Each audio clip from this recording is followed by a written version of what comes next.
Hey everybody, this is chapter 8 of Animal Farm. A few days later, when the terror caused by the executions had died down, some of the animals remembered, or at least they thought they remembered, that the sixth commandment decreed, "No animal shall kill any other animal." And though no one cared to mention it in the hearing to the pigs or the dogs, it was felt that the killings which had taken place did not square with this. Clover asked Benjamin to read her the sixth commandment, and when Benjamin, as usual, said that he refused to meddle in such matters, she fetched Muriel. Muriel read the commandment for her, and it read, "No animal shall kill any other animal without cause." Somehow or another, the last two words had been slipped out of the animals' memories. But they saw now that the commandment had been violated, for clearly there was good reason for killing the traitors who had leagued themselves with Snowball. Throughout the year, the animals worked even harder than they ever worked in previous years. They had to rebuild the windmill, with walls twice as thick as before, and they had to finish it by the appointment date.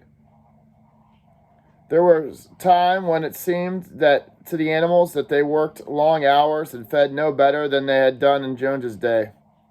On Sunday morning, Squealer, holding down a long strip of paper with his trotter, would read out to them lists of figures that the production of every class of foodstuff had increased by 200%, 300%, 500%, as the case might be.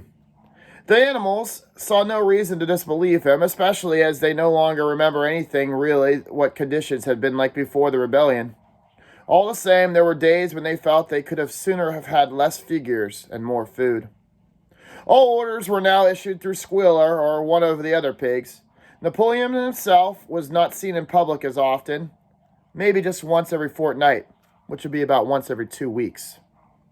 When he did appear, he was attended not only by his retinue of dogs, but also by the black cockerel who marched in front of him and acted as a kind of trumpeter, letting out a cock-a-doodle-doo before Napoleon spoke.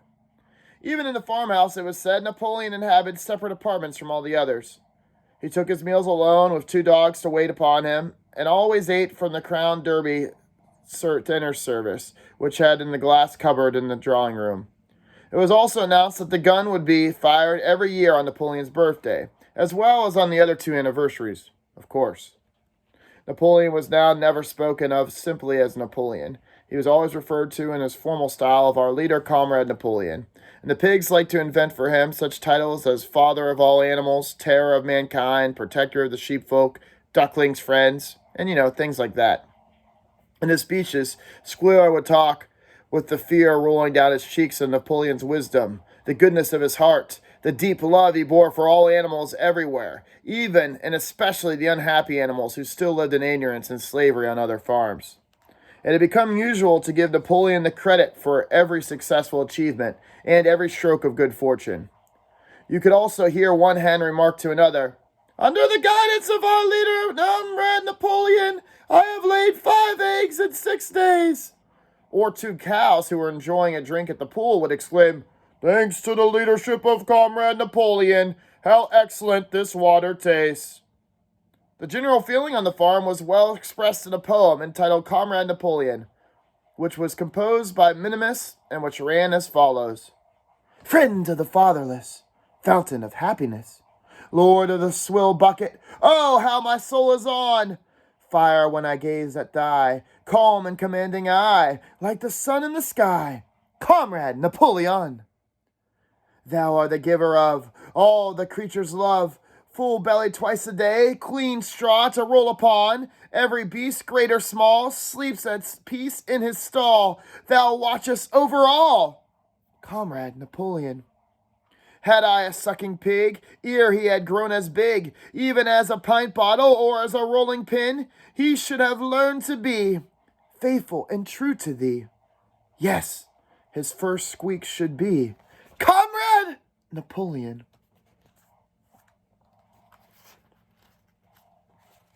Napoleon approved the poem and caused it to be inscribed in the wall of the big barn, an opposite end of the 7 commandments. It was surmounted by a portrait of Napoleon in profile, which was executed by Squealer in white paint. Meanwhile, though, the agency of Whymper Napoleon was engaged in complicated negotiations with Frederick and Pilkington. The pile of timber was still unsold. Of the two, Frederick was the more anxious to get a hold of it, but he would not offer a reasonable price. At the same time, there was renewed rumors that Frederick and his men were plotting to attack Animal Farm and destroy the windmill, the building which they aroused furious jealousy in him. Snowball was known to be still also skulking with Pinchfield Farm. In the middle of the summer, the animals were alarmed to hear that 3 hens had come forward and also confessed that, inspired by Snowball, they had entered into a plot to murder Napoleon. They were executed immediately, of course, and fresh precautions for Napoleon's safety were taken. 4 dogs began to guard his bed at night, 1 at each corner, and a young pig named Pink Eye was given the task of tasting all food before he ate it, lest it should be poisoned. About the same time, it was given out that Napoleon had arranged to sell the pile of timber to Pilkington. He was also going to enter the regular agreement for the exchange of certain products between Animal Farm and Foxwood.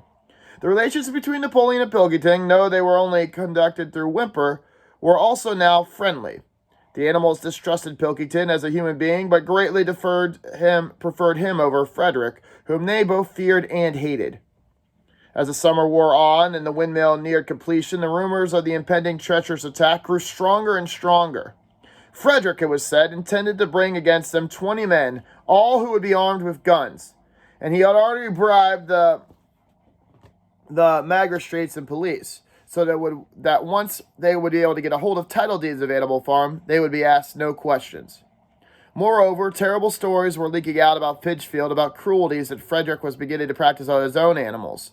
He had flogged an old horse to death, he starved his cows, he killed a dog by throwing it into a furnace. He would amuse himself at the evening by making cockfights with splinters or razor blades at their spurs. The animal blood boiled with rage when they heard of these things being done to their comrades, and sometimes they clamored to be allowed to go out on a body and attack Pinchfield Farm, and drive out the humans and set the animals free.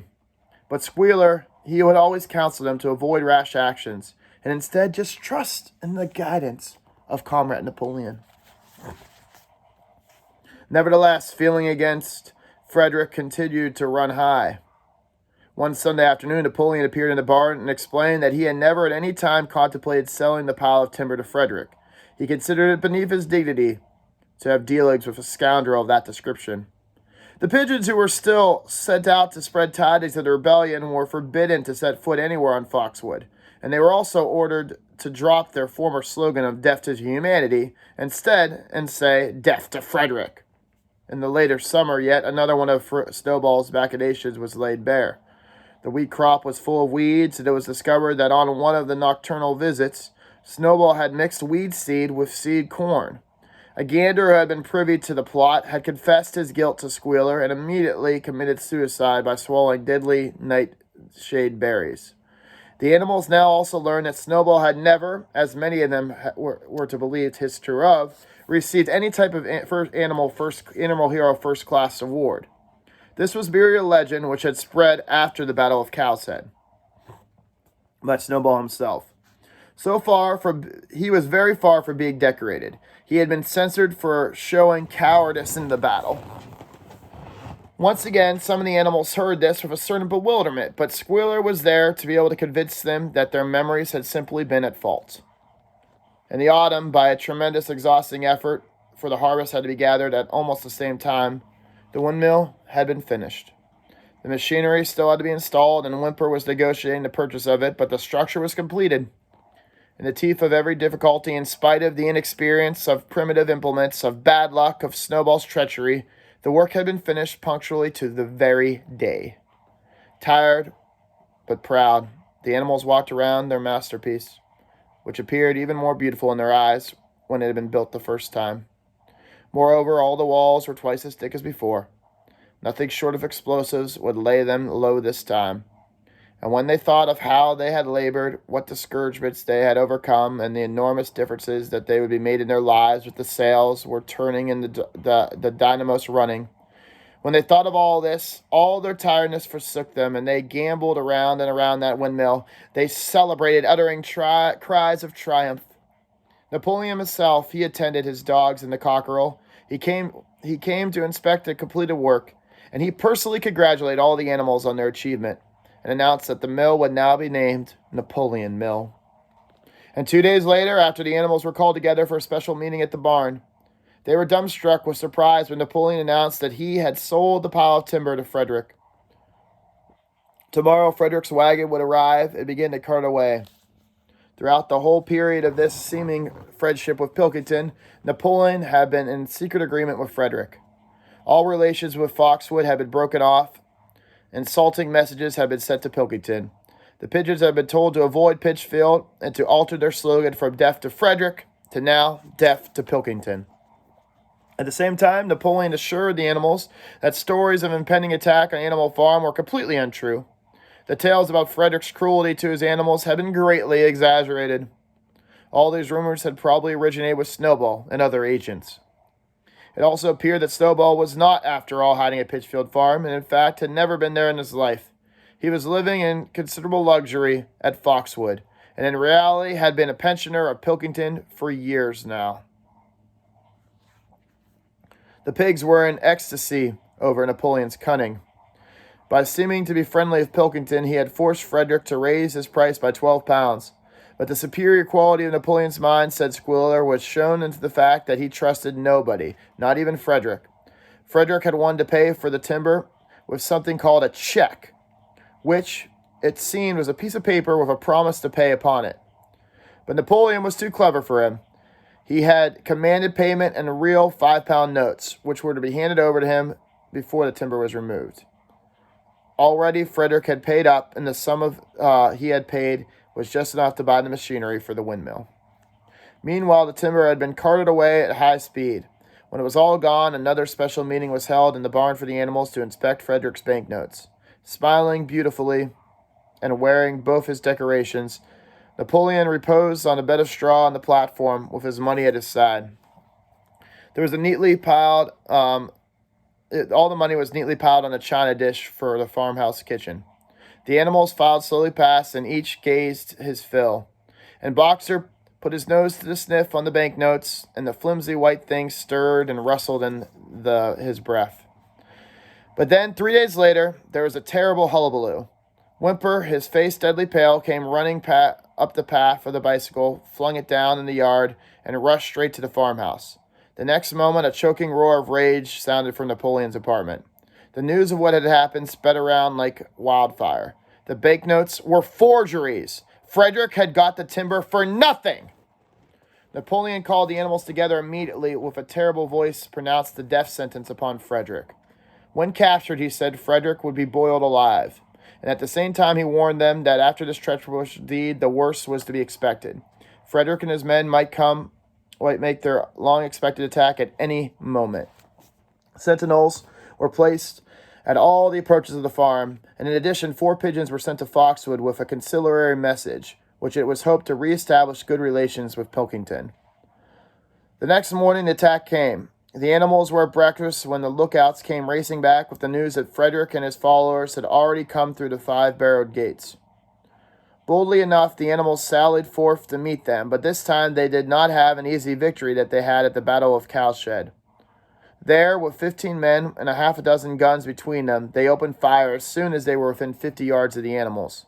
The animals could not face the terrible explosions and stinging pellets, and in spite of efforts of Napoleon and Boxer to rally them, they were soon driven back. A number of them were already wounded. They took refuge in the farm building and peeped cautiously out from the chinks in the knotholes. The whole of the big pasture, including the windmill, was in the hands of the enemy, and for the moment even Napoleon seemed at a loss. He paced up and down without a word, his tail rigid and twitching. Wistful glances were sent in the direction of Foxwood.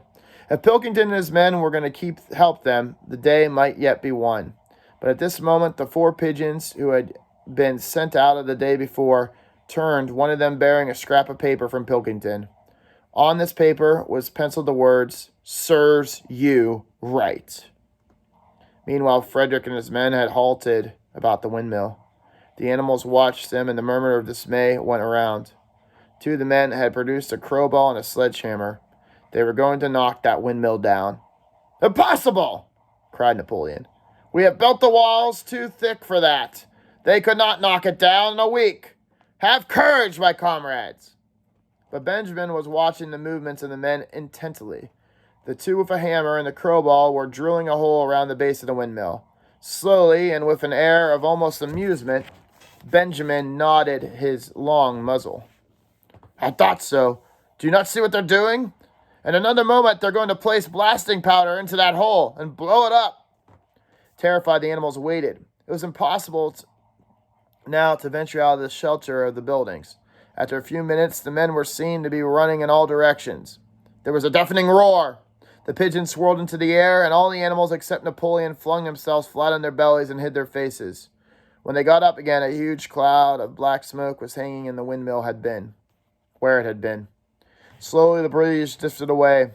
The windmill had now ceased to exist. At this sight, the animals' courage returned to them. The fear and despair that they had felt a moment earlier was now drowned in their rage against these vile, contemptible act. A mighty cry for vengeance went up, and without waiting for another order, they charged forth in a body and made straight for their enemy. This time they did not heed the cruel pellets that swept over them like hail. It was a savage, bitter battle. The men fired again and again, and when the animals got to close quarters, they lashed out with their sticks and their heavy boots. A cow, 3 sheep, and 2 geese were all killed in the fight, and nearly everyone was wounded. Even Napoleon, who was directing operations from the rear, had the tip of his tail chipped by a pellet. But the men did not go unscathed. 3 of them had their heads broken by blows from Boxer's hoofs, and another one was gored in the belly by a cow's horn, and another one even had his trousers nearly torn off by Jesse and Bluebell. And when 9 of Napoleon's dogs, his own bodyguard, whom he instructed to make a detour under cover of the hedge, suddenly appeared at the men's flank, baying ferociously, suddenly panic overtook the men. They saw that they were in danger of being surrounded. Frederick shouted to his men to get out while the going was good, and the next moment the cowardly enemy were running for dear life.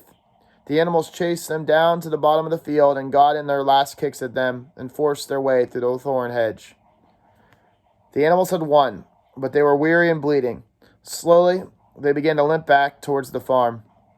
The sight of their dead comrade stretched upon the grass moved them into tears, and for a little while they halted in sorrowful silence in the place where the windmill once stood. Yes, it was gone. Almost the last trace of their labor now was gone. Even the foundation was partially destroyed.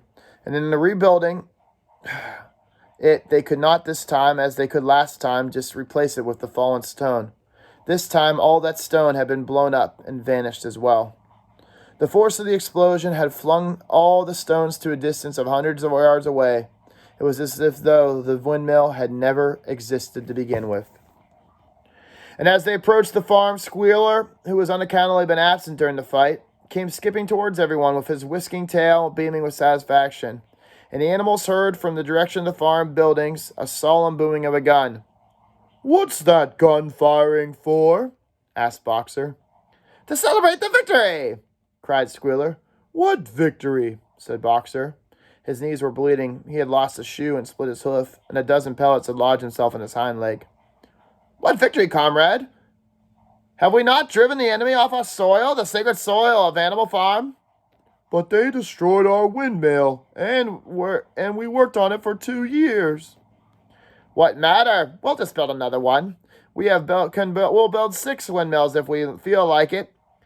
You do not appreciate, comrade, the mighty thing we have done. The enemy was in our occupation on this very ground, and we stood our ground and drove them away.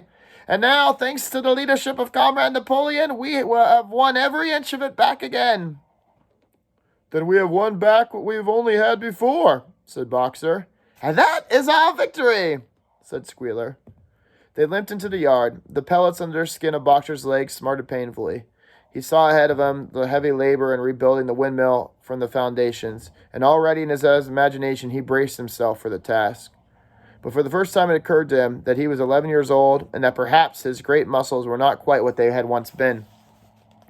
But when all the animals saw the green flag flying, and they heard the gun firing again, 7 times it was fired in all, and they heard the speech that Napoleon made congratulating them on the conduct, it did seem to them, after all, that they had won a great victory. The animals that were slain in battle were given a solemn funeral. Boxer and Clover pulled the wagon, which served as a hearse, and Napoleon himself walked at the head of the procession. 2 whole days were given for the celebration. There were songs, speeches, firing of the gun, and a special gift of an apple was bestowed on every animal, with 2 ounces of corn for each bird and 3 biscuits for the dog. It was announced that the battle would be called the Battle of the Windmill, and that Napoleon had created a new decoration, the Order of the Green Banner, which he conferred upon himself in his honor. In general rejoicings, the unfortunate affair of the banknotes was now forgotten. No one even remembered they were ripped off. A few days later, the pigs came upon a case of whiskey in the cellars of the farmhouse. It had been overlooked at the time when the house had been first occupied. That night there came from the farmhouse the sound of a loud singing, in which, to everyone's surprise, the strains of Beasts of England was also mixed in. About 9:30, Napoleon, wearing an old bowler hat of Mr. Jones, was distinctly seen to emerge from the back door, galloping rapidly around the yard and disappearing indoors again. But in the morning, a deep silence hung at the farmhouse. Not a pig appeared to be stirring. It was nearly 9 o'clock when Schuyler made an appearance, walking slowly, dejected, his eyes dull, his tail limply hanging behind him, and with every appearance of being, he was honestly appeared to be seriously ill. He called all the animals together and told them terrible, terrible news. Comrade Napoleon was dying. A cry of lamentation went up. Straw was laid outside the doors of the farmhouse, and the animals walked up on tiptoes. With tears in their eyes, they asked one another what they should do if their leader was taken away from them. A rumor went around that Snowball had, after all, contrived to introduce poison into Napoleon's food. At 11 o'clock, Schuyler came out to make another announcement. At his last act upon earth, Comrade Napoleon had pronounced a solemn decree that drinking alcohol was now going to be punished by death. But then, by evening, however, Napoleon appeared to be somewhat better, and that following morning, Schuyler was able to tell them that he was well on his way to recovery. By the evening of the next day, Napoleon was back at work, and on the next day even, it was learned that he had instructed Whymper to purchase in Willingdon some booklets on brewing and distilling. A week later, Napoleon gave orders that the small paddock beyond the orchard, which had been previously intended to set aside for grazing for animals who were past work, was now to be plowed up. It was given out that the pasture was exhausted and needed reseeding, but it soon became known that Napoleon was intended to sow with it and grow barley for whiskey. About this time, there occurred a large incident which hardly anyone ever understood. One night at about 12 o'clock, there was a loud crash in the yard, and animals rushed off their stalls. In the moonlight night, at the foot of the wall where the 7 Commandments were written, there lay a ladder broken in 2 pieces. Schuyler, who was temporarily stunned, was sprawled out beside that ladder, and at hand there lay a lantern, a paintbrush, and an overturned pot of white paint. The dogs immediately made a ring around Schuyler and escorted him back to the farmhouse as soon as he was able to walk again. None of the other animals, though, could form any idea to what this meant except for old Benjamin, who nodded his muzzle with a knowing air and seemed to understand, but he would not say anything.